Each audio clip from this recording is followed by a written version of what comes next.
такая ситуация, потом в итоге سپاس بۆ حکومەتەکەتان سپاس بۆ ئاسایشەکەتان ваш Асаши لە بانێکی زوو لە شوێنی ڕەفانەکەم من خەوم لێکەوت بوو هێزەکانی ئاسایش هاتن و دەرگان شکاند و منیان دۆزیەوە один, эта комната, закрытая комната, я спал.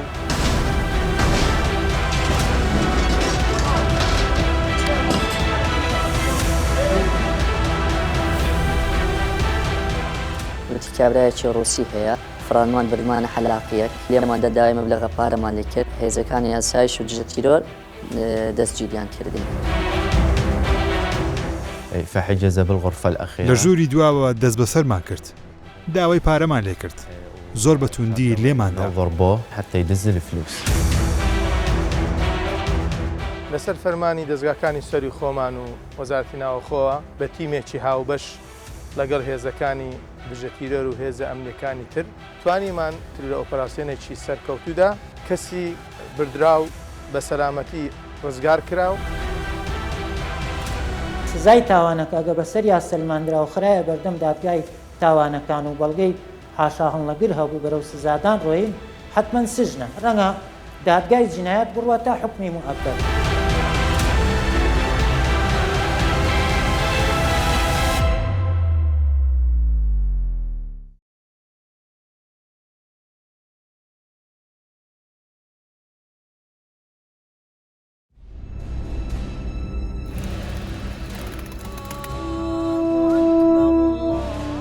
سەرەتا شوێنپەنجە باس لە پێکەوە ژیان و ئارامی کوردستان و شاری هەولێری پایتەخت دەکات کە ژمارەیەکی زۆر لە خەڵکی بیانی و گەشتیار بۆ گەشت و کارکردن ڕووی تێدەکەن. ئارامی و ئاسایشی و پێکەوە ژیانی ئەو هەرێمە و ئەو شارەوای کردووە ببێت بە ناوەندێکی ئارام و گرنگ بۆ هەموو نوێنەراتی وڵاتانی جیهان لێرە و گەشتیار و کۆمپانیا و بازرگانان.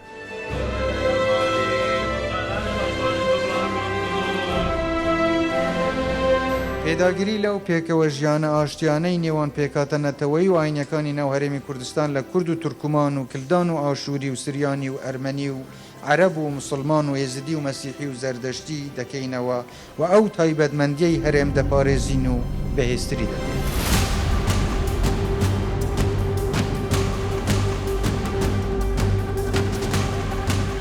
شوێنپەنجە لەو بەرنامە باس لە یەکێک لە گەورەترین تاوانەکان دەکات ئەویش تاوانی ڕەفاندنە.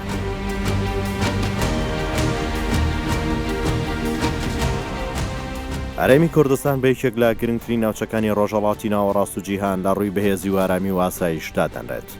کلیلی ئارامی عێراقی شەرێمی کوردستان و هەولێری پایتەختێتی.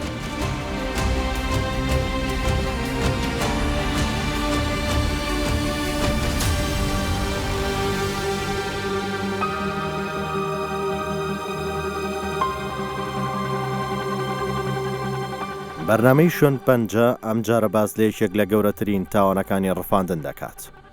دوای ئەوەی هاوڵاتێکی ڕووسی کە لە وڵاتی ڕووسیاوە لە ڕێگەی فڕۆکەخانی نێودەوڵەتی بەغدادەوە ڕوو لە عێراق دەکات و لەو شارە دەمێنێتەوە. دوای 3 ڕۆژ ڕوو لە شاری مووسڵ دەکات بۆ کاری بازرگانی. کەسێک کە پێشتر ناسیوێتی پەیوەندی پێوە دەکات و داوای بینینی دەکات. ئیدی پلان دادەنێن لە شاری هەولێر یەکتر ببینن. ئۆتۆمەتبارانە دێنە شاری هەولێر و پەیوەندی بەو هاوڵاتی ڕووسێ دەکەن و پێی ڕادەگەێنن حەز دەکەن لە شوێنێک بۆ ئەنجامدانی مامەڵەیەکی بازرگانی بیبینن. ئۆتۆمەتبارانە چاو دەبڕنا پارە و سامانەکەی لەوێ پیلانێک دادەڕێژن و دەیبەن بۆ سەرتاشخانەیەک لە دەوروبەری شاری هەولێر دواتر دەیڕفێنن.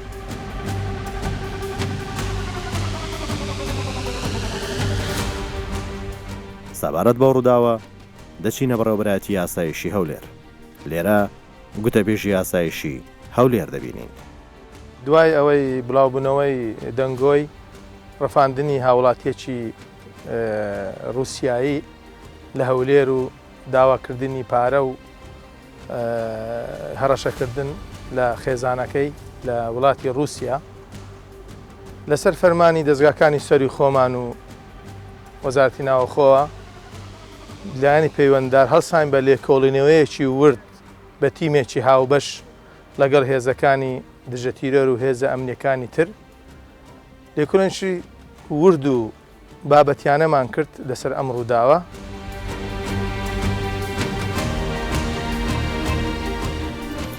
دواتر کۆنسۆڵی وڵاتی رووسیا حکوومەتی هەرێمی کوردستان و وەزارەتی ناوخۆ هێزەکانی ئاسایش ئاگادار دەکاتەوە کە هاوڵاتیەکان بۆ بازرگانی لە شاری هەولێر بێسەر و شوێنە. ئێدی لەلایەن وەزارەتی ناوخۆی هەرێم و هێزەکانی دژە تیرۆری کوردستان و ئاسایشی هەولێر تیمێکی هاوبەش بۆ بە دەداچوون و لێکۆڵینەوە لەو ڕووداوە پێکهێنرا. زانێرەکان لەسەر ئەو ڕووداوە کۆکرایەوە. دەستکرا بە لێکۆڵینەوە لەو ڕووداوە چۆنێتی بێسەر و شوێنبوونیەوە هاوڵاتیان.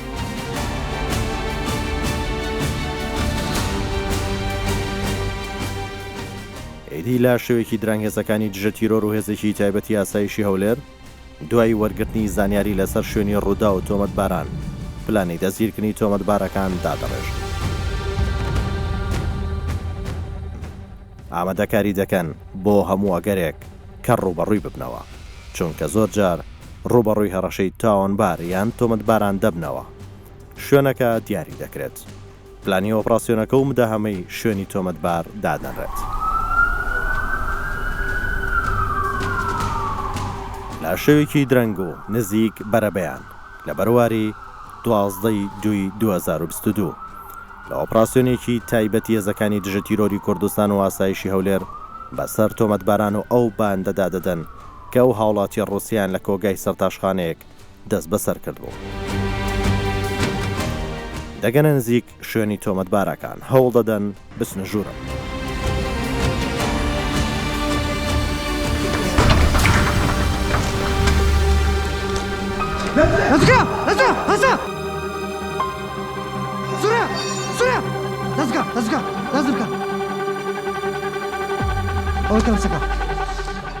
لە هەمان شوێنی شەو پیاوە ڕووسی کە ڕفێنرا بوو بە سەلامەتی کەوتە دەستێکی ئەمین و پارێزراو کە هێزەکانی دژە تیرۆر و ئاسایشی هەولێرن.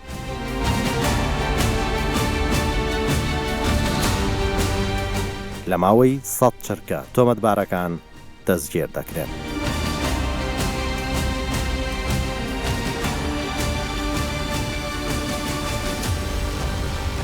دوای ئەوەی کەوا تواندرا شوێنی تاوانباران نیشان بکرێ، شوێنی ئەو کەسێک کە ڕەفاندرێشە هاوڵاتێکی ڕووسیاییە نیشان بکرێ، توانیمان لە بەرواری 12 شوباتی ئەم ساڵ لە بەرەبەیاندا بەسەر ئەو شوێنەدا بدرێت لە ئۆپەراسیۆنێکی سەرکەوتوودا کەسی بردراو بە سەلامەتی ڕزگار کرا و ژمارەیەکیش لەو تاوانبارانەی کەوا ڕفاندوبیان دەستگیر کران و لە چنجی یاسادا.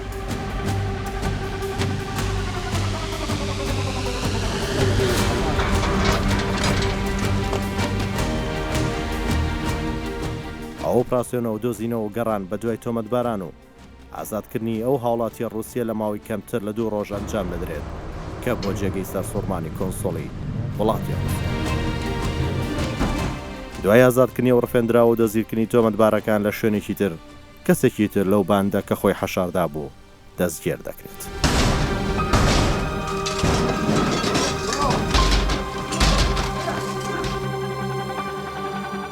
شوێنپەنجە ڕۆڵی هێزەکانی ئاسایشی ناوخۆ و وەزارەتی ناوخۆ و دژە تیرۆر و ئاژانسی پاراستنی هەرێمی کوردستان نیشان دەدات لە ڕێگریکردن لە ئەنجامدانی تاوان و پاراستنی گیان و ماڵی هاوڵاتیان و دابینکردنی ئارامی بۆ هاونیشتیمانیان و دۆزینەوەی تاوانباران و ئاشکراکردنی تاوانەکانیان.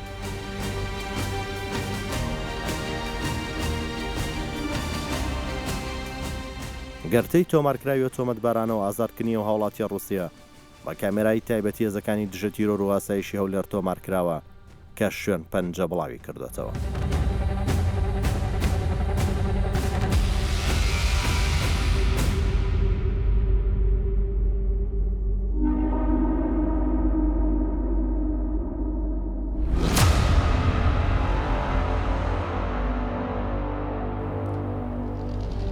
طبیعی ئەو ڕووداوە ڕوویدا بوو ئەو هاوڵاتی ڕووسایە لە ڕووسیاڕا هاتبووە هەرێمی کوردستان پاشانیش سەردانی شاری مووسڵی کردبوو بۆ چەند کاروبارێکی تایبەتی خۆی و پرۆژە و کاری خۆی.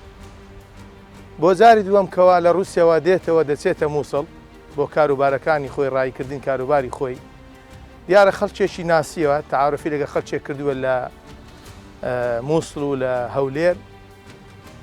دواتر ئەو کەسانە بە فرتوفێڵ هەوڵیان داوە کەوە ئەو کابرایە بڕفێن و داوای پارە و سەرانە لێ بکەن.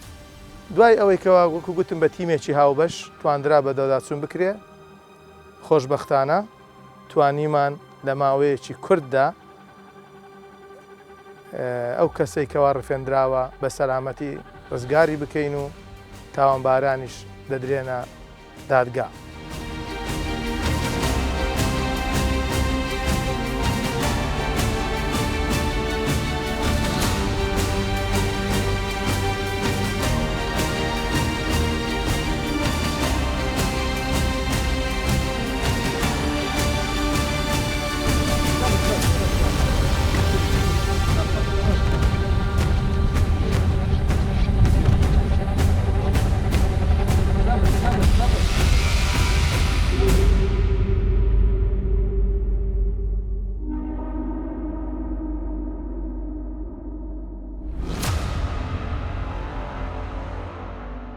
ڕۆژێک دوای ئازادکردنی و هاوڵاتی ڕووسیا شوێن پەنجا دوای وەرگرتنی ڕەزامەندی هاوڵاتی ڕفێنراوەکە دەچێتە ئاسایشی هەولێر و ئەو پیاوە لە نزیکەوە دەبین و چیرۆکی ڕووداوە پڕ لە مەترسیەکەی تایبەت بە شوێن پەنجە و کوردستان 24 دەژێڕێتەوە.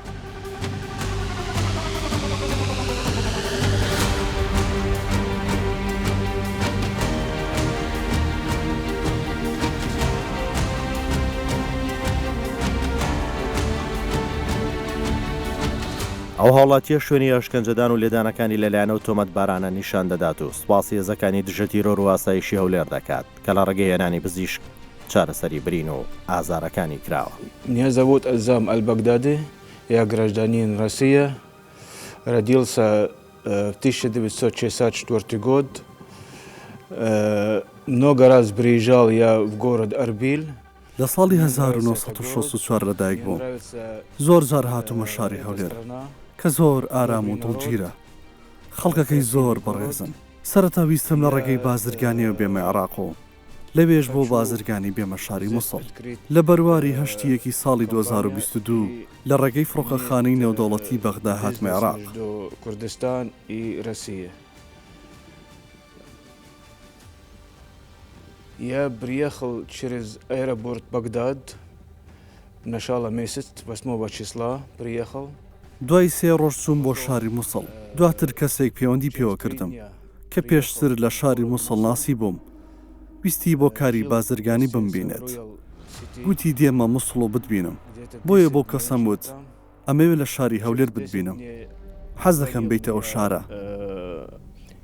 И он пригласил меня в Арбиль. کە چوون منی بە فێڵ بردە شوێنێک لە بری هۆتێل کە وەک سەر تاشخانەیەک وا بوو.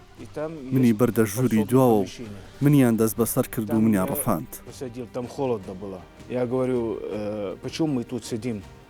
Поехали в гостиницу. Он говорит, нет, мы тут остаешься пока, а я твои вещи привезу из гостиницы. من زۆر ترسام.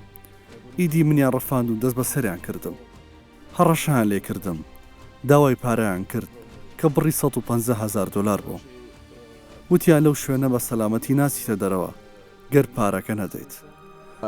А я сыну сказал 4 где-то 5 дней назад, я ему сказал, что вот такая ситуация, помоги. ئەو بوو پاسپۆرت و ناسنامەکان دەست بەسەر کرد. هەڕەشیان لێ کردم و ئازاریان دام. منیان ناچار کرد پەیوەندی بە خێزانەکەم کەم لە وڵاتی ڕووسیا. دواتر بڕی پارەکان کردە 200,000 دلار لە بەرامبەر ئازادکردن و سەلامەتیم. زۆر ئازاریان دام. بەدار لە ژێر پێیەکانمیاندا. ئەوە بوو خێزانەکەم نوێنەرایەتی وڵاتی ڕووسیان لە هەرێمی کوردستان ئاگادار کردەوە. کۆنسۆڵگەری وڵاتی ڕووسیاش لە هەرێمی کوردستان پەیوەندی بە حکوومەتی هەرێمی کوردستان و وەزارەتی ناوخۆ کرد بۆ ڕزگارکردنم. И требует оттуда просить деньги. Вот такая ситуация. Потом в итоге, благодаря вашей власти, вашей Асаши, ئەوە بوو دوێنێ بەیانی هێزێک هاتن و زۆر تۆکمە و چوچ و چالاک بوون. دەرگاکانی ئاشکاندن و هاتنە ژوورەوە. وە جێگەی سەرسوڕمان بوو. یەکێک لە ئەندامانی تیمەکە کە ئاسایش و دژە تیرۆر بوو بە زمانی ڕووسی قسەی دەکرد. وتی مەترسا ئێوە لە دەستێکی ئەمیندان و ئێوە لە ئێستاوە ئازادن. Очень хорошо сработали, молодцы, я вас благодарю. И желаю, чтобы всегда была между Россией и Курдистан. دەمەوێت بڵێم کارێکی زۆر پێویست و لە کات و ساتی خۆیاندا ئەنجامیاندا و کە منیان ڕزگار کرد. بەڕاستی شاری هەولێر ئەمن و ئاسایشی بەهێز و ئارامە. هێزەکانی ئاسایش توانیان من لە ژێر دەستی ئەو تاوانبار و باندە ڕزگار بکات. что город Эрбиль, он безопасный город. Оцениваю работу Асаши очень хорошие, молодцы. بۆیە زۆر سپاسی هێزەکانی دژە تیرۆر و ئاسایشی هەولێر دەکەم کە بەو کارە گەورە هەستان و ژیانی منیان ڕزگار کرد. زۆر سپاسیان دەکەم. Я вижу, что город хорошо развивается, строит красивые дома. سوپاسی حکوومەتی هەرێمی کوردستان دەکەم کە زۆر بەخەمە بۆ ژیانی خەڵکی خۆیان و گەشتیار و بیانەکان کە لێرە دەژین و کار دەکەن. ئەو تۆمەتبارانە دوای دەستگیرکردن و دانان بە تاوانەکانیان لە بەردەمدا دووەر بۆ شوێن پەنجە باس لە پیلانی ڕفاندنی ئەو پیاوە ڕووسیا دەکەن. ئەوە ڕۆژێکی برادێک تەلفۆنی کردم پارێزەرە وتی کابرایەکی ڕووسی هەیە هەندێکی ئیشی بازرگانی هەیە لە مووسڵێ حەزی لێ دانشین چاپێکەوتنەک بکەین پاشەوەیکی چاپێکەوتنمان لەگەڵ کرد وتی من لە هەولێری لەکتری دەبین چکە هەولێر ئارامە مووسڵ ئەمین نەبوو گەورەم گوتی هەولێر ئەمینترە پاشەوەی کە هینامانەوە هەولێرێ لەگەر یەک دوو برادەنە قسەمان کرد فڕانمان بردمانە حەلاقیەک لەو حەلاقە کۆگایەکیە بوو لە پشتەوە داماننا نزیکەی ماوەیەک لە کنمان بوو دەست و لاقەوانەمان بێچاوە دوسێ جاران لێماندا پاشەوەی کە لێماندا داوای مەبلەغە پارەمان لێ کرد پێشەوەی پارەکەمان لۆ ڕەوانە بکەن هێزەکانی ئاسایش و دژە تیرۆر دەستگیریان کردین.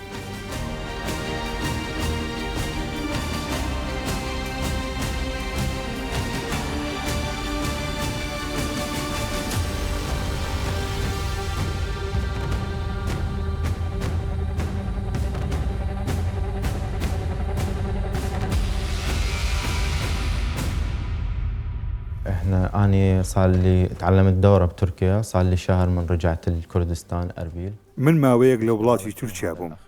ئێستاش ماوەی مانگێکە هاتوومەتە کوردستان و شاری هەولێر کە هاتم لەسەر تاشخانە کارم دەکرد و هەر لەوێ دەنووستم. ڕۆژێک هاوڕێیەکی خاوەن سەر تاشخانەکە هات و پیاوێکی ڕووسی هێنا ژووری پشتەوە کە ڕفاندبووی. لەبێ دەست بەسەری کرد و داوای پارەی لێ دەکرد. لە بەرامبەر ئازادکردنی ئێمە ئازارماندا و لێماندا.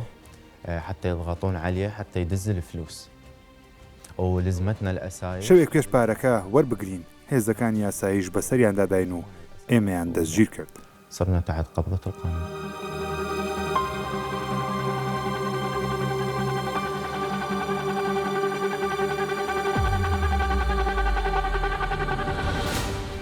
دەچینە سەرۆکایەتی دادگای هەولێر. دادوەر ماجد تایر ئەندامی داواکاری گشتی دەبینین و باس لە سزای یاسایی ئەو تاوانە دەکات. لەسەر ڕاستپاردەی بەڕێز سەرۆکی داواکاری گشتی هەرێم منی ڕاستپاردووە بۆ ئەوەی لە چوارچەوەی مادە 420 یاسای سزادانی عێراقی ژمارە 111 ساڵی 1969 هەموارکراو کە بەرکارە لە هەرێمی کوردستان و حکوومەتی هەرێم بەرچاوڕوونی لەسەر ئەو یاسایە بخەمە بەردیدی بینەرە. لای یاساناسان ئاشکایە کە مادە 421 چەند خاڵێ لە خۆی دەگرێت. دەستپێکەوەیە بێ هاوڵاتی و ئەوانشی لە چوارچەوەی یاسا کارەکەن جیازی بکەن لە نێوان ئەو تاوانەی کە بە ڕفاندن ناوزەن دەکرێت یان بە بارمتەگرتن ناوزەن دەکرێت. هەرچەنەوە لە ئەنجامە هەردووی هەریەک تاوانە. بەڵام یاساکە هاتووە شیکاریەکی بۆ کردووە لە چەند حاڵەتێ تایبەتمەندا ئەکەوێتە ژێر ڕکێفی مادە 421 و سزاکەشی حەبسە واتە گرتنە لە نێوان 3 مانگ تا 5 ساڵ نەترازێت. ئەم تاوانەش دەچێتە خانەی تاوانێکی ڕفاندن. بەڵام ئەو دادگای کە تایبەتە بە لێکۆڵینەوە دادگای لێکۆڵینەوە ئەو دادگایش کە تایبەتمە بە با بڵێن سزاگەیاندنی یاخۆ دادگایکردنی دادگای کردنە لەو حاڵەتە. حاڵاتی ترمان هەیە ئەکەوێتە چوارچەوەی جینایە واتە تاوانی گەورە ئەوەی کە لە ناو خەڵکە باوەڵێ تاوانی گەورە یان تاوانەکان. چەند حاڵەتێکمانەیە لە 7 حاڵەت لە مادە 421 با و جیم و دال و ها و واو ئەیگرێتەوە. ڕێکارە یاساییەکان لە چوارچێوەی ڕێڕەوی لۆکۆڵینەوە لە سەرەتای هەرچ پەراوێک بێ بەدەر لەوەی کە باسی هیچ پەراوێک ناکەین بۆمان نییە باسیکەین هەر یەکە و ڕێکاری خۆی هەیە ملا بەساتی قەزیەکە چوارچێوە یاساییەکەی جۆری ئەو تاوانە شوێنی بەبارمتەگرتن ماوەی بەبارمتەکردن چەکدارن ئەوانەی کە بەو تاوانە هەستاون زیاد لە 2 کەسن یان کەمترن ئەمە هەموو یەکەوێت دەژێر ڕکێفی مادە 421 هەر یەکیشی حکمێکی تایبەتی خۆی هەیە هەرچەندە هەمان سزایە کە سجنە لەم چوارچێوەیش ئەمێ بەرچاوڕوونیە تر بدەمە خەڵکانی ناشارەزا کە لە بازار جاروبار جەنابتان ئەزانن تۆری کۆمەڵایەتی کە لەبەر دەستا هەنێک جار گریمانە دروستەکە لای مێشکی خەڵکی بێ ئەوە ڕاوەیەکی یاسایی بزانێ لەسەر ناوەڕۆکی کێشەکان دیارە یاساکە بە مطلقی وشەی ئەسجنی بەکارهێنەوە لای هاوڵاتی ئاسایی خۆمانیش جیاوازیەک نییە لەبەرەوەی ڕۆشنبیری یاسایی نیە نازانێ حەبس یعنی چی سجن یعنی چی پێشوەختیش بەنجەنابتم ڕاگەیان حەبس لە 3 مانگ تا 5 ساڵەکەیە ئەوە وەکو دەست پێک بەڵام کە زەرفی مشدد هات ئەو کاتە سزای تاوانەکە گە بەسەر یا سلماندرا و خرایە بەردەم دادگای تاوانەکان و بەڵگەی حاشا هەڵەگر هەبوو بەرەو سزادان ڕۆین حتمما سجنە تەبعاً سجنیش بە مطلقی هاتووە کە بە مطلقی هاتوێ ئەوە ڕاوەکردنیە کەوێتە سەر دادگای تاوان و ئەگەر پێداچوونەوەی بکرێت لە پێش سەرۆکایەتی دادگای پێداچوونەوەی هەرێمی بەڕێز ڕەنگە دادگای جینایەت بڕوە تا حکمی موعەبەد